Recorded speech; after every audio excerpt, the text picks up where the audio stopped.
Focus on the land of Arabia. In episode 2, we have discussed that paganism spread all over Arabia. A great many idols bearing different names were introduced into Arabia.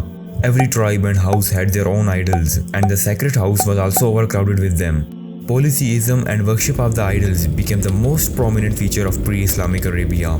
Traditions and ceremonies of the worship of their idols had been mostly created by Amr ibn Luhai and were considered as good innovations rather than deviation from Abraham religion. Some features of their worship of idols were seeking refuge with them, calling for their help in hardships, supplication to them for fulfillment of wishes, performing pilgrimage to the idols, even prostrating themselves before them, seeking favor of the idols through various kinds of sacrifices and immolations. In Surah Al-Ma'idah, Allah refers to these kind of sacrifices and immolations as evil. Forbidden to you are carrion, blood and swine, what is slaughtered in the name of any other than Allah, what is killed by strangling, beating, a fall or by being gored to death, what is partly eaten by a predator unless you slaughter it, and what is sacrificed on altars. You are also forbidden to draw lots for decisions. This is all evil. Do not eat of the animal over which the name of Allah has not been pronounced at the time of its slaughtering, for that is a transgression. The Arabs had also dedicated certain portions of food, drink, cattle and crop to the idols. Surprisingly enough, portions were also dedicated to Allah Himself. But people often found reasons to transfer parts of Allah's portion to idols, but never did the opposite. Allah mentions this in Surah Al-Ma'idah, and the polytheist assigns to Allah from which He created of crops and livestock a share and say that this is for Allah by their claim and this is for our partners. But what is for their partners does not reach Allah, while what is for Allah does reaches their partner. Evil is that which is a rule. Certain animals such as Bahira, Saiba, Wasila and Hami were dedicated to idols, which meant that they were spared from doing important tasks purely for the benefit of these pagan gods.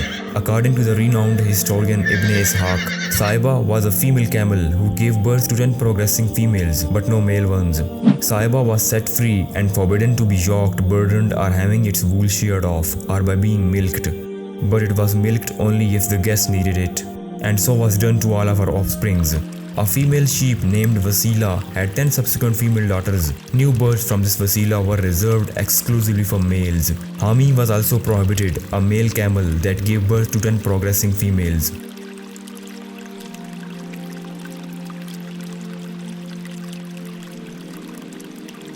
Another tradition among the Arabs was casting of Azlam, a featherless arrow, which were of 3 kinds, one showing yes, another no, and the third one was blank, which they used to do in case of serious matters like travel, marriage and situation like these. If the arrow showed yes, they would do it. If no, they would delay the event for the next year.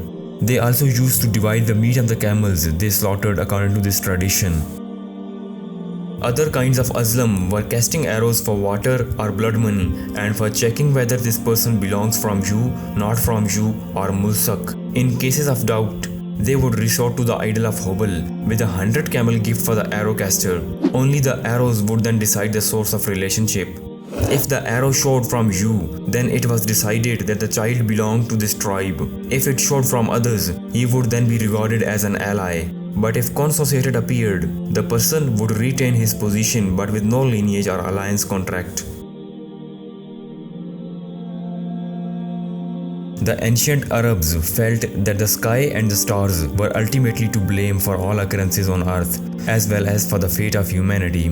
They also had strong belief in soothsaying and superstition. They shaped their entire lives in accordance with these interpretations. These soothsayers claimed that they had a supernatural ability to discover the unknown. Certain days and months, and particularly animals, were regarded as ominous. They also believed that the soul of a murdered person would fly in the wilderness and would never rest until the revenge was taken. When they caused a deer or a bird to flee, they take note of the direction in which it flew or ran in. If it turned out right, then they regard it as lucky. Otherwise, they would get pessimistic and decide not to pursue it. A cat cutting the walkway is also regarded as unfortunate.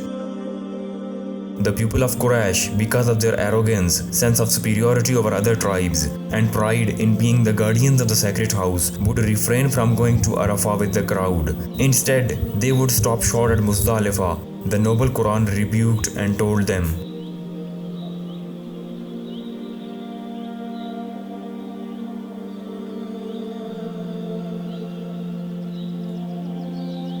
pilgrims from outside Mecca were instructed to circumambulate the Kaaba in Quraysh standard clothes, but if they could not afford them, men were to do so in state of nudity, and women with only some piece of cloth to hide their private parts. The Meccans, when they were in a condition of pilgrimage consecration, used to enter their homes through the holes they dug in the back walls rather than the front doors. They used to regard such behavior as deeds of piety and God-fearing.